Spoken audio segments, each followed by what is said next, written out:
Cell Health, reboot your body, omega 3 oil extracted from algae, strong heart, sharp mind, healthier you.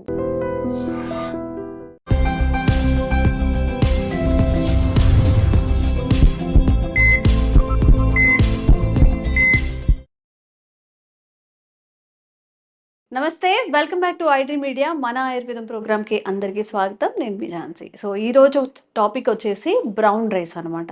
చాలామంది brown rice అనగానే sugar ఉన్న వాళ్ళు తినేది, వాళ్ళకి sugar intake ఎక్కువగా ఉండకుండా ఉండాలి కాబట్టి బ్రౌన్ రైస్ కన్జ్యూమ్ చేస్తారు అని చెప్పి. ఓన్లీ షుగర్ పేషెంట్స్ మాత్రమే కాదు, మిగతా అందరికీ కూడా బ్రౌన్ రైస్ ఎంత మంచిది, ఎలాంటి హెల్త్ బెనిఫిట్స్ వస్తాయి compare to basmati rice, polished rice, వీటన్నిటితో కూడా పోలిస్తే ఈరోజు తెలుసుకుందాం. ప్రస్తుతం అంతా ఉన్నారు చిటిపొట్ల మధుసూదన్ శర్మ గారు. అడిగి బ్రౌన్ రైస్ ప్రాధాన్యత గురించి తెలుసుకునే ప్రయత్నం చేద్దాం. నమస్తే సార్. నమస్తే. సార్, చాలా మందిలో డౌట్స్ ఏంటంటే బ్రౌన్ రైస్ తినాలా, పాలిష్డ్ రైస్ తినాలా, సింగిల్ పాలిష్డ్ రైస్ తినాలా, బాస్మతి రైస్ తింటే మంచిదా, బ్రౌన్ రైస్ బదులు బ్రౌన్ రైస్ తినలేము అన్నప్పుడు బోలెడని డౌట్స్ వస్తాయి. అసలు మనం బ్రౌన్ రైస్ అనేది ఎందుకు తినాలి? ఒకవేళ ఇప్పటి వరకు పాలిష్డ్ రైస్ తిన్నారు, ఒక్కసారి బ్రౌన్ రైస్ తింటే అది అరుగుతుందా, అసలు అంత ఫైబర్ అనేది బాడీ డైజెస్ట్ చేసుకోగలుగుతుందా అనే డౌట్స్ ఉంటాయి చాలా మందిలో. సో మీ ద్వారా ఈ డౌట్స్ అన్ని కూడా క్లారిఫికేషన్ ఇవ్వండి. ఓకేమ్మా. అసలు మనకు రైస్ 3 రకాలుగా దొరుకుతుందమ్మా. White rice, brown rice, basmati rice. So ఈ మధ్య కాలంలో మరి ఈ ఆధునిక నాగరికత ప్రపంచం అని చెప్పేసి మల్లెపూలు లాంటి, ముత్యాలు లాంటి తెల్లటి రైస్ను వాడడం అందరికీ అలవాటు అయిపోయింది. ఆ రైస్ ఆ కలర్ లేకపోతే కూడా తినలేనటువంటి దుస్థితిలో మనకు తెలియని అవగాహన లోపంతో ఉందమ్మా. దానికి అలవాటు పడిపోయాం. సో వైట్ రైస్ అనేది విపరీతంగా వాడుకలు ఉందమ్మా. సో పూర్వకాలం అయితే బ్రౌన్ రైస్ బాగా వాడుకలు ఉండేది. సరే, బాస్మతి రైస్ అనేది యాక్చువల్గా మన దేశానికి సంబంధించినటువంటి కాదమ్మా. ఇది ఇతర దేశాల్లో పండించినారు, క్రమక్రమంగా మన దేశంలోకి వచ్చింది, వాడుకలో మన దేశంలో కూడా ఉంది. సో ప్రధానంగా వైట్ రైస్, బ్రౌన్ రైస్ గురించి ఇప్పుడు మనం మాట్లాడుకుందాం. సో వైట్ రైస్ అనేసరికి మొత్తం బాగా పాలిష్ పట్టేసేసి ఆ రైస్ బియ్యంతోనే మనం అన్నం తయారు చేసుకోవడం కానీ, తర్వాత బియ్యం నూక, బియ్యం పిండి వాటి తయారు చేసిన వంటకాలు కానీ తయారు చేసుకొని వాడుకుంటుంటాం. అందులో ఇంచుమించు ఒక కార్బోహైడ్రేట్స్ తప్ప ఏమి ఉండవమ్మా. ఆల్మోస్ట్ కార్బోహైడ్రేట్సే. సో ఆ కార్బోహైడ్రేట్స్ కూడా ఇంచుమించు 75 గ్రాములు, అంటే 100 గ్రాముల వైట్ రైస్లో 75 గ్రాముల కార్బోహైడ్రేట్స్ ఉంటాయమ్మా. సో మొత్తం పాలిష్డ్, రీఫైన్డ్. సో దీనివల్ల ఏం జరుగుతుందంటమ్మా, తీసుకున్న వెంటనే జీర్ణం కావడము, జీర్ణమై రక్తంలో కలవడము, షుగర్గా కన్వర్ట్ అయిపోయి రక్తంలో షుగర్ శాతం పెరిగిపోవడం జరుగుతుంటుందమ్మా. సో అలా ఈ యొక్క వైట్ రైస్ తీసుకోవడం వల్ల 2 గంటల్లో ఆహార పదార్థాలు జీర్ణం అయితే, అదే బ్రౌన్ రైస్ తీసుకున్నప్పుడు 4 గంటలు తీసుకుంటుందమ్మా. సో జీర్ణం అయ్యేటువంటి టైం కూడా ఎక్కువ తీసుకుంటుంది. ఈ యొక్క వైట్ రైస్లో పిండి పదార్థాలు 75 గ్రాములు ఉంటాయి, బ్రౌన్ రైస్లో 75 గ్రాములు ఉంటాయి. కానీ మనకు బ్రౌన్ రైస్లో మిగతా దేహానికి ఉపయోగపడేటువంటి ఈ ప్రోటీన్స్, ఫైబరు, అదేవిధంగా ఫ్యాట్స్, తర్వాత manganese, folate, antioxidants, selenium, ఇలాంటి అనేక రకాలైనటువంటి మంచి మన దేహానికి ఉపయోగపడేటువంటి మైక్రో న్యూట్రియంట్స్ కూడా ఉన్నాయమ్మా. దురదృష్టకరమైనటువంటి అంశం ఏంటంటే ఈ పాలిష్డ్, రీఫైన్ చేసినటువంటి తెల్ల బియ్యంలో ఏమి ఉండవు. దానివల్లనే అనారోగ్యం పాలవుతున్నాం. ఈ సందర్భం వచ్చింది కాబట్టి నాకు మరొక విషయం గుర్తొస్తుందమ్మా. మన పెద్దలను, వృద్ధులను చూస్తున్నట్లయితే, బాగా ముసలి వాళ్ళతో మన ఇళ్లలో ఉన్నటువంటి వాళ్ళని గమనించినట్లయితే వాళ్ళకు ఉన్నటువంటి ఆరోగ్యము 50 సంవత్సరాలు ఉన్నటువంటి వాళ్ళలో ఉండడం లేదమ్మా. సో 50 సంవత్సరాల వాళ్ళని గమనించినట్లయితే 50 సంవత్సరాల పెద్దలకు ఉన్నటువంటి ఆరోగ్యము 25-30 సంవత్సరాలు ఉన్నటువంటి యువకుల్లో ఉండడం లేదు, యువకుల్లో. 25-30 సంవత్సరాల యువకుల్లో ఉన్న ఆరోగ్యంతో పోల్చుకుంటే పిల్లల్లో ఆరోగ్యంగా ఉండడం లేదు. అంటే కారణం ఏంటంటే వాళ్ళు పౌష్టికరమైనటువంటి ఇలాంటి బ్రౌన్ రైస్ లాంటి ఆహారం ఆ రోజుల్లో తీసుకోగలిగినారు కాబట్టి, మరి ఆ పెద్దల కాలం నుంచి కూడా వాళ్ళు తీసుకున్నటువంటి ఆహారం ద్వారా మంచి సంతానం వాళ్ళు పొందగలిగినారు కాబట్టి, కలిగింది కాబట్టి, ఆ సంతానం యొక్క ప్రభావం చేత ఆ సంతానానికి కూడా మంచి బలం ఉండేదమ్మా. సో ఎప్పుడైతే ఈ ఆహారంలో నిస్సారమైనటువంటి ఆహారం తీసుకుంటున్నామో, నిస్సారమైన ఆహారం వల్ల కలిగేటువంటి సంతానం కూడా మరి బలహీనంగా తయారైపోయి రోగిష్టి పుట్టగా తయారైనటువంటి పరిస్థితి ఆ యొక్క జనరేషన్లో కూడా కలుగుతుందమ్మా. ఇది మీరు గమనించితే బాగా. రెండవది ఏంటంటే, మరి పూర్వకాలంలో తల్లిదండ్రులు గానీ, ఇంట్లో పెద్దలను గానీ, వృద్ధులను గానీ, పిల్లలు ఈ చిన్నవాళ్ళు చూసుకునేవాళ్ళమ్మా. ఇప్పుడు రివర్స్ అయిపోయి మరి కొడుకులు, కోడలను కూడా పెద్దలు వాళ్ళ ఆరోగ్య పరిరక్షణలో చూసుకొని పెద్దలు తల్లిదండ్రులు, అత్తమామలు చూసుకోవాల్సిన రోజులొచ్చినాయమ్మా. రివర్స్ అయిపోయిందమ్మా. దీనికి కారణం అంటే పుష్టికరమైన ఆహారం తీసుకోలేకపోవడం అనమాట. మనం తీసుకునేటువంటి ఆహారంలో కూడామా ఇంచుమించు ఉదయం నుంచి రాత్రి వరకు కూడా పిండి పదార్థాల ఆహారమే తీసుకుంటున్నాం. మరి ఈ పిండి పదార్థాల ఆహారం కూడా ఇటు కంబైన్డ్‌గా కాంప్లెక్స్ పిండి పదార్థాలు అయితే ఉపయోగపడతాయి తప్ప, పూర్తి పిండి పదార్థాలు తినడం వల్లనే ఈ ప్రాబ్లమ్స్ జరుగుతున్నాయి. అదే నాణానికి ఒకవైపు ఒక కోణం. రెండోదేంటంటే క్యాలరీస్ పరంగా చూసుకున్నట్లయితే white rice, brown rice 345, 350 calories ఉంటాయమ్మా. జనరల్‌గా రెండొకటి. గ్లైసెమిక్ ఇండెక్స్ వరకు చూసుకున్నట్లయితే గ్లైసెమిక్ ఇండెక్స్ వైట్ రైస్‌కి 70 ఉంటుంది. సో, ఈ బ్రౌన్ రైస్‌కి 50 ఉంటుందమ్మా.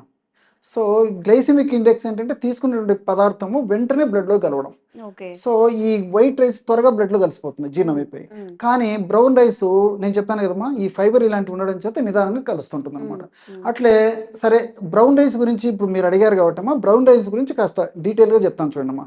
ఎందుకు మనకు బాడీకి మంచిది, షుగర్ పేషెంట్స్ కూడా ఎందుకు మంచిది కూడా చెప్తాను అమ్మా. అసలు షుగర్ పేషెంట్స్ కూడా చాలామంది చాలా రకాల సందేహాలు ఉంటాయి. తినొచ్చా, తినకూడదా, ఎలాంటి రైస్ తీసుకోవాలి, ఎంత ప్రమాణాలు తీసుకోవాలి, ఏ టైంలో తీసుకోవాలి, ఎలాంటి రైస్‌ను ఏ పద్ధతిలో ఉడికించి తీసుకోవాలి, అదేవిధంగా అలాగే తీసుకుంటే అరగకపోతే పరిస్థితులు ఏంటి, ఇలాంటివన్నీ కూడా మామూలు వాళ్ళతో పాటు షుగర్ వాళ్ళు మరీ ఆలోచన చేస్తుంటారమ్మా. సో, ఈ యొక్క బ్రౌన్ రైస్‌లో ప్రోటీన్స్ 100 గ్రాముల బ్రౌన్ రైస్‌లో ప్రోటీన్స్ 8 గ్రాములు ఉంటాయమ్మా. ఫైబర్ 1.5 గ్రామ్స్ ఉంటుంది. అదేవిధంగా ఫ్యాట్స్ 1.5 గ్రామ్స్ ఉంటాయి. అదేవిధంగా మ్యాంగనీసు, సెలెనియము, ఫోలేటు ఇంతకుముందు చెప్పినట్టు ఇవన్నీ యాంటీ ఆక్సిడెంట్స్ ఇవన్నీ ఉంటాయమ్మా. సో, ఈ ఫైబర్ ఎక్కువగా ఉండడం, ప్రోటీన్ ఉండడం చేత బాడీలో దృఢత్వం కానీ, కండరాలకు దృఢత్వం కానీ, మంచి హార్మోన్స్ ఉత్పత్తి అయ్యేదాన్ని కానీ, అదేవిధంగా బాడీలో రెసిస్టెన్స్ పవర్ ఉండేదానికి కానీ ఈ యొక్క ప్రోటీన్స్ ఉపయోగపడతాయి. సరే, రెండవది అంటే ముఖ్యంగా ఫైబర్ అమ్మా.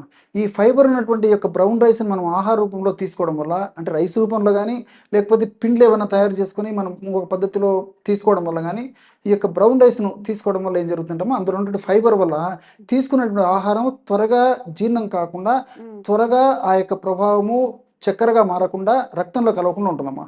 సో, బ్లడ్ షుగర్ త్వరగా పెరగకుండా ఉంటుందన్నమాట.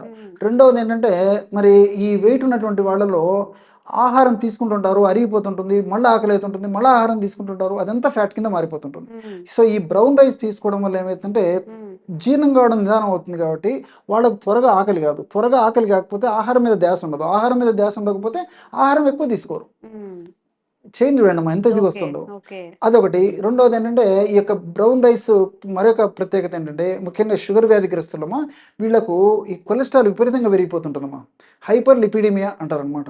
సో, బ్రౌన్ రైస్ ఉన్నటువంటి ఈ యొక్క ఫైబర్ ప్రభావం చేత ఆ షుగర్ పేషెంట్స్లో కొలెస్ట్రాల్ పెరగకుండా ఉంటుంది.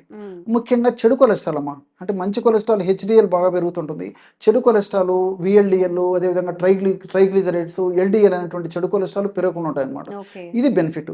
రెండవది ఏంటంటే ఈ యొక్క మ్యాంగనీస్ ప్రభావం చేత ఎనర్జీ ప్రొడక్షన్కి ఉపయోగపడుతుందమ్మా. సో, ఈ షుగర్ పేషెంట్స్కి మరి ఆహారం టయానికి తీసుకున్న, మందులు వాడుతున్న విపరీతమైన నీరసం నిస్త్రానికి గురైపోతుంటారు. సో, ఇందులో ఉన్నటువంటి మ్యాంగనీస్ ఎనర్జీ ప్రొడక్షన్కి బాగా ఉపయోగపడుతుంది. అదేవిధంగా దీంట్లో సెలెనియం అనేటువంటి పదార్థం ఉందమ్మా. ఈ సెలెనియం అనేటువంటి పదార్థం థైరాయిడ్ గ్రంథిని చక్కగా చేసి చక్కగా థైరాక్సిన్ హార్మోన్ ఉత్పత్తి చేస్తుంటుంది. ఈ రోజుల్లో చాలా మందికి థైరాయిడ్ ప్రాబ్లం వస్తుంది. మీరు బాగా గమనించండి. స్త్రీలలో మరీ ఎక్కువ ఉందమ్మా హైపోథైరాయిడిజం. సో, పూర్వకాలము మన వాళ్ళు బ్రౌన్ రైస్ తీసుకోగలుగుతున్నారు కాబట్టి వాళ్ళలో థైరాయిడ్ ప్రాబ్లమ్స్ ఎంత ఉండేవి కాదు. సెలెనియం ఎక్కువగా ఉంటుంది కాబట్టి సెలీనియం ఎక్కువ ఉన్నటువంటి ఆ బ్రౌన్ రైస్ని తీసుకోవడం చేతనే వీళ్ళకి థైరాయిడ్ హార్మోన్ బాగా ఉత్పత్తి అయ్యి థైరాయిడ్ హార్మోన్స్ థైరాయిడ్కి సంబంధించిన సమస్యలు వచ్చేవి కాదు. కానీ మరి ఇలాంటి తీసుకోలేకపోవడం చేతనే ఎక్కువ శాతం మందిలో థైరాయిడ్ హార్మోన్ వచ్చేందుకు ఈ యొక్క బ్రౌన్ రైస్ తీసుకోకపోవడం కూడా ఒక కారణంగా చెప్పుకోవచ్చమ్మా. అదేవిధంగా సెలెనియం యొక్క మరొక గుణం ఏంటంటే స్పెర్మ్ క్వాలిటీని పెంచుతుంది. సో, ఈ రోజుల్లో మరి పెళ్ళైన తర్వాత కూడా చాలా సంవత్సరాలు కూడా సంతానం కలగకపోవడం చాలా మందిని గమనిస్తున్నాము. సో, పురుషుల కారణాల పరంగా చూస్తున్నట్లయితే పురుషుల్లో స్పెర్మ్ ప్రొడక్షన్కి ఈ యొక్క సెలెనియం ఉపయోగపడుతుంది అనమాట. మరి ఎప్పుడైతే సెలెనియం రహితమైనటువంటి అలాంటి ఆహారాన్ని తీసుకుంటున్నామో వీళ్ళకి స్పెర్మ్ జనరేషన్ సరిగ్గా ఉండదు, శుక్రకణాలలో చైతన్యం సరిగ్గా ఉండదు, శుక్రకణాల సంఖ్య సరిగ్గా తయారు కాదమ్మా. సో, దీనివల్ల కూడా మరి ఈ యొక్క సమస్యలు కలుగుతుంటాయి. కాబట్టి సెలెనియం ఉన్నటువంటి ఆహారం తీసుకోవడం వల్ల ఇలాంటి మల్టిపుల్ బెనిఫిట్స్ కూడా ఉంటుంటాయి అన్నమాట. అట్లే విటమిన్ ఈ కూడా ఉంటుందమ్మా ఇందులో. సో ఈ విటమిన్ ఈ ఉండడం వల్ల ఈ కణాల తయారీకి, కణాలు ఆరోగ్యవంతంగా ఉండేందుకు చాలా చక్కగా ఈ విటమిన్ ఈ ఉపయోగపడుతుంది. తర్వాత ఫోలేట్ అని చెప్పేసి పదార్థం ఉంటుందని చెప్పాను కదమ్మా. ఈ ఫోలేట్ అనేటువంటి పదార్థం అంటే కణాలు బాగా నిర్మితమయ్యేందుకు మన దేహంలో, అదేవిధంగా కణాల్లో ఉన్నటువంటి డిఎన్ఏ, కణాల్లో డిఎన్ఏ అనేది చాలా చాలా ముఖ్యమమ్మా. సో ఈ డిఎన్ఏ అనేది చక్కగా శక్తివంతంగా పనిచేసేందుకు, డిఎన్ఏ చక్కగా ఆరోగ్యవంతంగా ఉండేందుకు, ఈ యొక్క డిఎన్ఏ ఎప్పుడైతే ఆరోగ్యవంతంగా ఉంటుందో అప్పుడు క్యాన్సర్ జబ్బులు రాకుండా ఉంటాయమ్మా. సో క్యాన్సర్ జబ్బు వచ్చిందంటే డిఎన్ఏ డ్యామేజ్ అయ్యని చెప్పేసి మనం కొండ గుర్తుగా అర్థం చేసుకోవచ్చు. సో ఈ డిఎన్ఏ డ్యామేజ్ కాకుండా కూడా ఇందులో ఉన్నటువంటి ఫోలేట్ ఉపయోగపడుతుంది. ఈ విధంగా మల్టిపుల్ బెనిఫిట్స్ ఈ యొక్క బ్రౌన్ రైస్ ఉంటాయమ్మా, ఉంటాయి. కానీ మీరు మొదట్లో అడిగారు, సో కొంతమందికి జీర్ణం కాదని చెప్పేసి వాడకుండా ఉండేటువంటి అవకాశం ఉంటుంది, అరగదు కదా సార్. కొంచెం ప్రక్రియలు దాని మీద అవగాహన కలిగి ఉండి వాటిని మనం చక్కగా సద్వినియోగం చేసుకుంటే ఈజీగా జీర్ణం అవుతుందమ్మా. ఎలాగంటే బ్రౌన్ రైస్ వాడేటప్పుడు ఏం చేయాలంటే కాస్త సేపు నానబెట్టాలమ్మా, 2-3 గంటల సేపు నానబెట్టాలి. దీనికి తోడు ఏం చేయాలంటే బ్రౌన్ రైస్ని మొట్టమొదటగా వేయించేసారమ్మా, వేయించాలమ్మా, చాలా మంది తెలియదు. అప్పుడు ఆ గురుత్వం తగ్గిపోయి ఈజీగా జీర్ణమయ్యేటువంటి పరిస్థితి ఏర్పడుతుంది. అంటే ఈజీగా జీర్ణమైతే త్వరగా బ్లడ్లో కలవడం అని కాదు, కానీ కంఫర్టబిలిటీ. సో ఆ విధంగా వేయించేసి చల్లారిన తర్వాత 2-3 గంటల సేపు నానబెట్టేసేసి ఆ విధంగా చేసుకున్నటువంటి బ్రౌన్ రైస్ ద్వారా అన్నం వండుకోవాలి. అదే బ్రౌన్ రైస్ ద్వారా మరి ఈ యొక్క పిండి కానీ నూకలు కానీ తయారు చేసుకుని కిచిడీలు ఇలాంటివి కూడా తయారు చేసుకోవచ్చు. సో ఈ పద్ధతిలో తయారు చేసుకోవడం వల్ల ఎలాంటి ఇబ్బంది ఉండదు.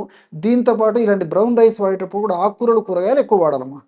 ఈ యొక్క ప్రమాణాన్ని తగ్గించుకొని ఆకుకూరలు, కూరగాయల ప్రమాణం డబల్ 3 వేసుకున్నా తప్పలేము, 3-4 వేసుకున్నా బ్రౌన్ రైస్ ఉన్నటువంటి మనకు మల్టిపుల్ బెనిఫిట్స్ అన్ని మనకు చేకూరుతాయి. తర్వాత మరి ఈ యొక్క కార్బోహైడ్రేట్స్ కొద్ది గొప్ప ఇందులో ఉన్నటువంటి కార్బోహైడ్రేట్స్ యొక్క దుష్ప్రభావం కూడా మన బాడీలో ఉండకుండా ఉండేందుకు ఈ యొక్క ఇందులో ఉన్నటువంటి మిగతా పదార్థాలని కూడా సదా మనల్ని కాపాడుతుంటాయి.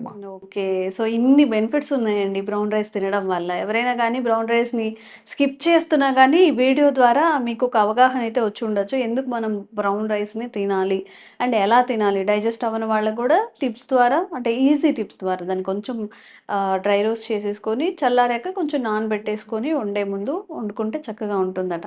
తప్పకుండా ట్రై చేయండి. Thank you sir. నమస్తే.